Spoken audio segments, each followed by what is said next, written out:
My YouTube channel. Students, अगर आप पहली बार जुड़ रहे हैं मेरे यूट्यूब चैनल से तो इसे सब्सक्राइब कर लीजिए ताकि इन फ्यूचर अगर कोई वीडियो अपलोड किया जाता है तो आपके पास इजीली पहुंच जाए। Student, in this video we are going to discuss about principles of inheritance and variations. यानी इस वीडियो के माध्यम से आपको बताना चाहूँगा कि प्रिंसिपल्स ऑफ इनहेरिटेंस क्या है और वेरिएशंस क्या है, इनमें कौन कौन से टॉपिक्स हम लोगों को स्टडी करने हैं, तो उसको वन बाय वन हम लोग स्टडी करेंगे। जिनमें से सबसे पहले हेरिडिटी आपको समझना है। हेरिडिटी या inheritance. Students, can you tell me what is inheritance और heredity? Do you know? Students, heredity means होता है transmission of traits from one generation to next generation. Heredity या इनहेरिटेंस इसको बोलते हैं। This is the transmission of traits और hereditary characters from one generation to next generation. यानी एक generation से, एक पीढ़ी से दूसरी पीढ़ी में कैसे ट्रेड्स ट्रांसफर होते हैं, किस गुण के माध्यम से, कैसे किस प्रकार से ट्रांसफर हो रहे हैं, दैट इज कॉल्ड इनहेरिटेंस या हेरिडिटी। एक वर्ड आता है genetics. Do you no genetics students? Genetics is a branch of biology which deals with the study of facts related to heredity or inheritance or variations, how variations transfer from one generation to another, and how many types of laws are there provided by Mendels। यानी Mendel के नियमों की study इसमें करेंगे। ये शाखा है, branch है बायोलॉजी की, जिसमें मेंडल के नियम हम स्टडी करेंगे। इसके अलावा हेरिडिटी स्टडी करेंगे, इनहेरिटेंस स्टडी करेंगे और वेरिएशंस किस प्रकार से एक जनरेशन से दूसरे जनरेशन में जाते हैं, इसकी स्टडी की जाती है। Now students, Gregor John Mendel का नाम आपने सुना होगा। He is the father of genetics. इनको फादर माना गया है, जेनेटिक्स का फादर माना गया, क्योंकि इन्होंने ही सबसे पहले न्यू रखी थी, इन्होंने ही सबसे पहले स्टार्टिंग की थी जेनेटिक्स की। स्टूडेंट, ये ऑस्ट्रिया देश के ग्रेगर जॉन मेंडल जो थे, ये ऑस्ट्रिया देश के ब्रून सिटी में रहने वाले थे। मांक बौद्ध भिक्षु थे। तो इन्होंने वहाँ पर एक चर्च था, तो चर्च में ये इन्होंने जो है कुछ एक्सपेरिमेंट किए थे पाइसम सटाइवम का। पाइसम सटाइवम कहते गार्डन पी, मटर के पौधे पर इन्होंने अपने कुछ एक्सपेरिमेंट किए थे। और एक्सपेरिमेंट के जो रिजल्ट्स आए, उन्होंने रिजल्ट निकाले और रिजल्ट निकाल करके उन्होंने जो है वहाँ पर एक ब्रून शहर में, सिटी में एक मैगजीन चलती थी जिसको बोलते हैं नेचुरल हिस्ट्री सोसाइटी। तो उस नेचुरल हिस्ट्री सोसाइटी में इन्होंने अपने लाज को पब्लिश कराया। लेकिन दुर्भाग्य ये था कि इनकी डेथ के बाद 34 ईयर्स बाद, इनकी डेथ हो गई, उसके बाद 34 ईयर्स बाद तीन जो है साइंटिस्ट थे, कार्ल कोरेंस, ह्यूगो डिब्रीज और शेरमैन, 3 साइंटिस्ट। इन्होंने मेंडल के लाज को रीडिस्कवर किया, फिर से जो है इनकी रीडिस्कवर यानी फिर से खोज की। और इन्होंने जब पब्लिश कराया तो मेंडल के नियम आगे बढ़ाए गए। यानी 1900 में इन्होंने इनके नियमों को आगे बढ़ाया गया फिर से।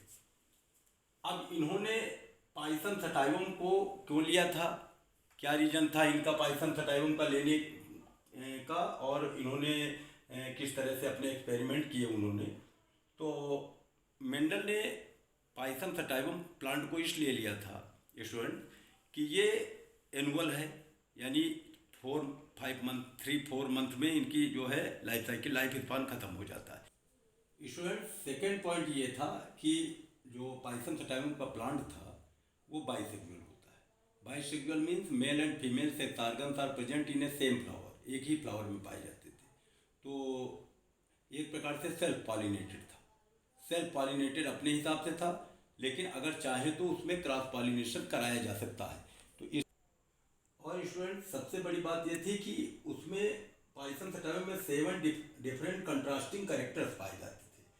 कंट्रास्टिंग कैरेक्टर्स का मतलब कि इसमें जैसे दिए गए हैं स्टेम की हाइट, तो इसमें दो टाइप के प्लांट पाए जाते हैं पाइसम सटाइव में, कुछ टाल होते हैं कुछ ड्वार्फ होते हैं, यानी एक दूसरे से उल्टे कैरेक्टर वाले प्लांट पाए जाते थे। यानी इस प्लांट में 7 कंट्रास्टिंग कैरेक्टर्स इन्होंने चूज किए थे। उनमें से स्टेम की हाइट थी जिसमें टाल और ड्वार्फ दो कैरेक्टर होते हैं। तो टाल जो है ये होता है ये डोमिनेंट कैरेक्टर, और ड्वार्फ जो है ये रिसेसिव कैरेक्टर। सेकंड क्या है, फ्लावर कलर। फ्लावर कलर में वायलेट जो है डोमिनेंट है और व्हाइट जो है ये रिसेसिव। फिर थर्ड है फ्लावर पोजीशन, यानी फ्लावर लगा कहाँ है स्टेम से। तो एक होता है एक्सिस से लगा होता है, उसको एक्सियल फ्लावर कहते हैं, ये डोमिनेंट कैरेक्टर। और टर्मिनल को मतलब सबसे ऊपर पाया जाए एपेक्स पर, तो ये रिसेसिव कैरेक्टर। नेक्स्ट है पार्ट शेप। पार्ट का शेप क्या है, उसकी फली का शेप कैसा, आकार कैसा है। तो इन्फ्लेटेड है और कॉन्स्ट्रिक्टेड। इन्फ्लेटेड मतलब चपटी, और कॉन्स्ट्रिक्टेड मतलब सिकुड़ी हुई। फ्लैट इन्फ्लेटेड और कॉन्स्ट्रिक्टेड मतलब सिकुड़ी हुई एक फली होती, तो दो टाइप की होती। तो उनमें जो इन्फ्लेटेड है दैट इज डोमिनेंट, और कॉन्स्ट्रिक्टेड जो है ये रिसेसिव कैरेक्टर। नेक्स्ट है पार्ट कलर। पार्ट कलर में ग्रीन पार्ट कलर जो है डोमिनेंट है, yellow part colour recessive. Seed shape, seed का शेप राउंड अगर है तो दैट इज डोमिनेंट। रिंकिल्ड है यानी सिकुड़ा है, आंठा है, सिकुड़न पड़ी है सीड में, तो that is recessive. Seed colour, seed का कलर कैसा होना चाहिए, येलो एंड ग्रीन। तो yellow is the dominant and green colour is the recessive. So these are the 7 contrasting character present in the pisum sativum. Next students हम लोग study करेंगे कि इन्होंने जो मेंडल थे, मेंडल ने कई जनरेशन तक अपना स्टडी किया, अपने एक्सपेरिमेंट की। तो जो फर्स्ट जनरेशन होती है उसको बोलते हैं F1 जनरेशन, सेकेंड जनरेशन को F2 जनरेशन कहते हैं, और थर्ड को F3। इसी तरह से F4 F5 इस टाइप से जनरेशन होती है।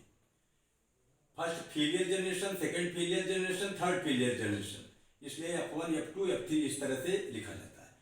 अब इसमें कुछ टर्म इन्होंने मेंडल ने यूज किए थे, उसको हम लोग स्टडी कर लेंगे। जैसे उन्होंने एक वर्ड यूज किया था हाइब्रिड। हाइब्रिड क्या है स्टूडेंट्स, हाइब्रिड समझ लीजिए किस टाइप से हम लोग स्टडी करते हैं हाइब्रिड।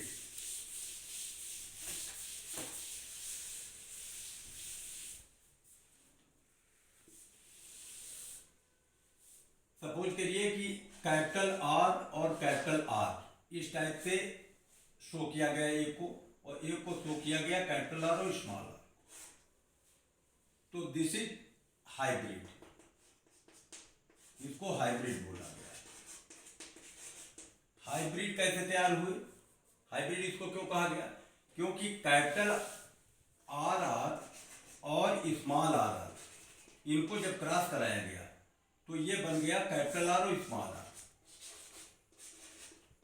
यानी F1 जनरेशन, इसको F1 जनरेशन कहा गया। F1 जनरेशन में मिले हुए अगर हम दो प्योर कैरेक्टर लेकर के क्रॉस करा रहे हैं दो प्लांट के बीच में, तो उनमें से दोनों के कैरेक्टर आ जाएंगे मिक्स होकर के, तो उसको बोला जाएगा हाइब्रिड। अब प्योर क्या है, होमोजाइगस क्या है, होमोजाइगस ये है जिसमें दोनों एलील समान है, यानी एक ही जीन के दोनों एलील समान। और दूसरे में क्या है, दोनों एलील इसमें भी समान है, ये डार्क के हैं, सॉरी ये व्हाइट के हैं और ये रेड के। तो रेड के अगर दोनों एलील समान है तो ये होमोजाइगस प्योर है, ये भी होमोजाइगस ये भी प्योर है क्योंकि ये रिसेसिव का कैरेक्टर। लेकिन दोनों को जब क्रॉस करा दिया गया तो ये प्लांट बना, तो this is the hybrid. Hybrid का मतलब दोनों के कैरेक्टर आ गए हैं, तो ये हो गया हाइब्रिड। इसी तरह से होमोजाइगस और हेट्रोजाइगस का बताया गया। होमोजाइगस में दोनों एलील एक जैसे हैं, ये भी होमोजाइगस ये भी होमोजाइगस, और यहाँ पर ये जो दिखाया गया ये हेट्रोजाइगस। हेट्रोजाइगस का मतलब दोनों both the alleles are different to each other. अब एलील क्या है, एलील वर्ड उन्होंने एक वर्ड यूज किया था, एलील क्या है students, alleles are the various forms of genes. जैसे सपोज करिए कि एक क्रोमोसोम ये है और दूसरा क्रोमोसोम ये, यहाँ पर एक जीन का एलील पाया जा रहा है, उसी जीन का दूसरा एलील यहाँ पर पाया जा रहा आमने सामने, तो इसको कहा जाता है सिमिलर लोकस, यानी एक ही जीन के दो रूप पाए जा रहे हैं। हो सकता है ये टाल का हो, ये हो सकता है ड्वार्फ का हो, तो यानी दो एलील पाए जाए तो वही कहा गया है कि alleles are the various forms of genes, यानी एक ही जीन के अलग अलग रूप हैं जो अलग ये जो क्रोमोसोम है इनको होमोलोगस क्रोमोसोम कहते हैं। होमोलोगस क्रोमोसोम, होमोलोगस क्रोमोसोम पर एक ही जगह पर यानी सिमिलर लोकस पर पाए जाए दो अलग अलग फॉर्म जीन की, तो इसको बोला जाएगा एलील। यानी ये एक दूसरे के उल्टे हो सकते हैं या समान भी हो सकते हैं, जैसे कैपिटल टी हो सकते हैं, कैपिटल टी स्मॉल टी हो सकते हैं, यानी अलग अलग फॉर्म में पाए जाएंगे। उसके बाद एक वर्ड यूज किया गया था फिनोटाइप जीनोटाइप। स्टूडेंट्स आप कहीं पर खड़े हैं, वहाँ पर मान लीजिए 10 प्लांट्स, तो 10 प्लांट्स में आपसे कहा जाए कि इसमें 10 प्लांट हैं जिनमें से कुछ लंबे हैं और कुछ बौने हैं। तो अगर आपसे कहा जाए कि इसका रेशियो निकालिए, फिनोटाइप रेशियो निकालिए, तो फिनोटाइप का मतलब होता है मार्फोलॉजिकली हम बाहर से देख करके उसके करेक्टर्स को वो निकाले रेशियो। तो उसमें मान लीजिए out of 10 plant 6 plants are tall, तो 6 को अलग कर लिया, और 4 प्लांट्स आर ड्वार्फ, तो 4 प्लांट्स को मैंने अलग कर लिया, तो इनका रेशियो 6:4 बन गया।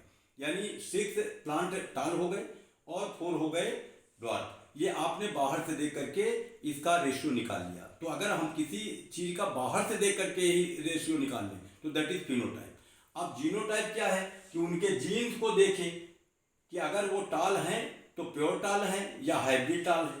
क्योंकि यहाँ पर देखिए स्टूडेंट, यहाँ पर ये भी रेड कलर का होगा और ये भी रेड कलर का होगा, तो अब देखना ये है कि प्योर रेड है या इम्प्योर रेड है। तो यानी अगर प्योर रेड है तो उसके जो एलील्स होंगे कैपिटल आर होंगे यानी होमोजाइगस, और ये जो है ये हेटेरोजाइगस। तो फिनोटाइप हम बाहर से देख करके निकालते हैं और जीनोटाइप उनके जीन को देख करके निकालते हैं कि ये जैसे इस तरह के जीन हैं तो इसका मतलब प्योर रेड कलर का होगा, इस टाइप के जीन हैं तो ये रेड तो होगा क्योंकि कैपिटल आर स्मॉल आर पर डोमिनेंट है तो ये रेड होगा, लेकिन ये इम्प्योर है। तो इस आधार पर अगर हम निकालेंगे रेशियो तो जीनोटाइप माना जाएगा। अब एक वर्ड इन्होंने यूज किया था डोमिनेंट एंड रिसेसिव।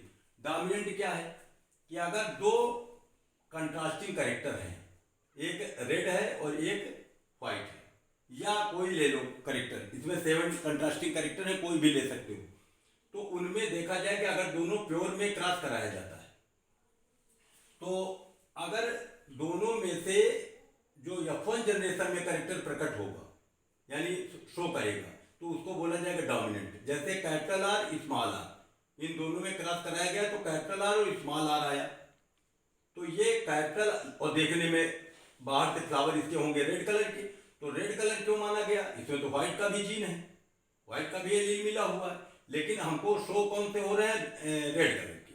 तो रेड कलर इसलिए आ रहा है क्योंकि red colour is dominant over white colour, यानी ये इस पर डोमिनेंट है। और जो छिपा हुआ है F1 जनरेशन में जो कैरेक्टर शो कर रहे हैं, एक्सप्रेस हो रहे हैं, उनको डोमिनेंट कैरेक्टर, और जो छिप जा रहे हैं उनको रिसेसिव कैरेक्टर कहा जाता है। ये हो गया डोमिनेंट और रिसेसिव। इसके अलावा मोनोहाइब्रिड और डाईहाइब्रिड क्रॉस क्या है? स्टूडेंट्स, मोनोहाइब्रिड क्रॉस उसको क्रॉस को कहते हैं जब हम एक एक कैरेक्टर के बीच में क्रॉस कर रहे हैं। जैसे यहाँ पर एक कैरेक्टर लिया गया है रेड और एक लिया गया व्हाइट, तो एक एक कैरेक्टर के बीच में क्रॉस कराया जा रहा है, तो this is the monohybrid cross. Monohybrid cross इसलिए कहा गया क्योंकि एक एक कैरेक्टर के बीच में कराया गया क्रॉस। अब डाईहाइब्रिड क्रॉस क्या है? जैसे हम प्लांट ले लें टाल और फ्लावर ले लें रेड, इसी तरह से प्लांट ले लें ड्वार्फ, दूसरा प्लांट, और उसके फ्लावर हो व्हाइट, इस टाइप। यानी दो कैरेक्टर हमने लिए डोमिनेंट और दो कैरेक्टर लिए रिसेसिव, इनमें क्रॉस कराया गया तो इसको कहा जाएगा डाईहाइब्रिड। डाईहाइब्रिड क्रॉस में दो कैरेक्टर डोमिनेंट लेंगे, दो कैरेक्टर लेंगे रिसेसिव, जबकि मोनोहाइब्रिड क्रॉस में एक कैरेक्टर लेंगे डोमिनेंट और एक कैरेक्टर लेंगे रिसेसिव। तो students, these are some words related to Mendel's law. Students, हम चाहेंगे कि इसको आप अच्छे ढंग से तैयार कर लीजिए, और तैयार करने के बाद, क्योंकि ये चैप्टर बहुत इंपॉर्टेंट है, ये नीट वगैरह में या आपके कंपटीशन में इन चीज़ों को पूछा जाता है, तो इनको अच्छे ढंग से तैयार कर लीजिए। इसके आगे के टॉपिक हम लोग नेक्स्ट वीडियो में स्टडी करेंगे। तो students this is the part first of this chapter. Students आप इसको स्टेप बाय स्टेप देखते रहिए, कोई भी चीज़ इसमें आप स्किप मत करिए, क्योंकि अगर आप स्किप करके देखते हैं तो कुछ चीज़ें आपकी जो है नहीं समझ में आएंगी, और इसका नेक्स्ट पार्ट जल्दी ही अवेलेबल हो जाएगा। स्टूडेंट आपको अगर वीडियो अच्छा लगता है तो आप लाइक करें और चैनल को सब्सक्राइब जरूर कर लें। Okay student.